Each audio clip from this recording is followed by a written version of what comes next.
They laughed as they tore my ambitions apart. They said my dreams would never rise, that I would fade quietly into nothing. But dreams, once buried, sometimes return with teeth. And the monsters they never saw coming are mine to unleash. My name is Hannah Blackwood, and once, I was nothing more than a whisper in a world that roared. I grew up in a family where ambition was a currency, and my own was deemed worthless. They saw my ideas as fragile, my creativity as naive, and my heart as expendable. From a young age, I learned that the people closest to you could sometimes be the ones to bury your dreams alive. By the time I reached university, I was surrounded by a world that seemed designed to crush ambition. Professors gave lukewarm praise, classmates scoffed at my unconventional ideas, and my own family openly mocked my aspirations. "Why bother, Hannah?" my aunt would say, sipping her wine at family dinners. "Some dreams are just not meant to come true.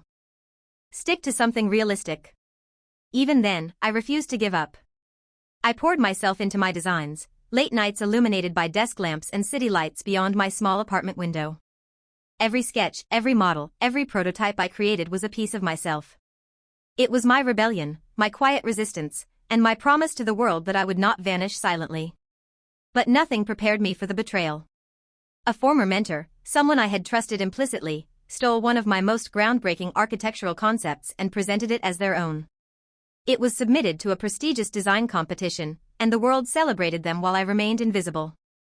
The humiliation was sharp. The betrayal, like a knife twisting in my chest. Yet, even in that moment of despair, I made a silent vow: if they could try to bury my dreams, I would turn those same dreams into the force that haunted them. I retreated from public life for months, disappearing into a cocoon of study, strategy, and unrelenting work. I learned everything: financial strategy, business law, investor psychology, and the art of negotiation. I worked in silence, assembling a team that trusted discretion and skill, building an empire that would grow quietly until the moment it was unstoppable. When I finally launched Blackwood Design & Co., I did so without fanfare. Every project was meticulously crafted, combining cutting-edge innovation with elegance and functionality. Clients who had once doubted me were now seeking me out. Competitors who had sneered at my youth and inexperience now viewed me as a rising force too influential to ignore. Years passed.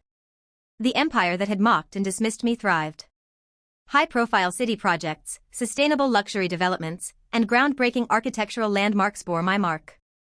Every success was a silent strike against the people who had tried to erase me. Then came the pivotal moment. A mega-development project in the city, the kind that defines careers, was announced. The former mentor who betrayed me, now boasting a legacy built partially on my ideas, applied immediately. I already had the submission ready. The designs were not just refined, they were revolutionary, blending functionality with breathtaking aesthetics. I had anticipated every flaw, every oversight, and every weakness in their proposal. On presentation day, I entered the hall. The air was heavy with expectation. Board members, investors, and critics filled the room. My former mentor's gaze sought to intimidate me, but I had learned long ago that fear can be cultivated in silence. As I presented, every slide, every model, every word was deliberate. The room watched, captivated by a vision that was both audacious and flawless. Every nuance of the design had been honed to perfection. My mentor attempted to interject, to regain dominance, but the board, clearly impressed, allowed only my voice to be heard. By the time the votes were cast, the decision was unanimous: Blackwood Design & Co. would lead the project. My mentor's proposal was rejected outright, and whispers of my brilliance filled the room. Every investor, every partner, every critic acknowledged my authority. The very people who had buried my dreams were now dependent on my vision. Months later, the success only grew. My firm became the epicenter of innovation in the city. Contracts, partnerships, and accolades flowed steadily. And my former mentor, desperate to reclaim influence, was forced to work under terms I set, completely at my discretion, powerless to reverse the tide. I had transformed my pain into power, my silence into strategy. The people who once mocked my ambition now witnessed its full force.